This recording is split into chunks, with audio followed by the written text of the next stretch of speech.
இது fancy cotton saree from the manufacture, அதாவது தயாரிக்கிறவங்ககிட்ட இருந்தே வாங்கினது. ரொம்பவே அழகாக இருக்குது.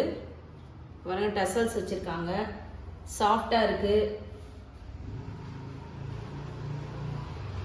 இது வந்து பல்லு ரொம்ப நல்லா இருக்குது டசல்ஸோட. இதுக்கு மேட்சிங் ப்ளவுஸ் போட்டோம்னா அழகாக இருக்கும். கான்ட்ராஸ்ட் ப்ளவுஸ் போடலாம், இல்லை இதில் இருக்க ப்ளவுஸும் போடலாம். சூப்பராக இருக்குது. இது fancy cotton saree from the manufacture, அதாவது தயாரிக்கிறவங்ககிட்ட இருந்தே வாங்கினது. ரொம்பவே அழகாக இருக்குது. பாருங்க, டசல்ஸ் வச்சுருக்காங்க, சாஃப்டாக இருக்குது. இது வந்து பல்லு ரொம்ப நல்லா இருக்குது டசல்ஸோட.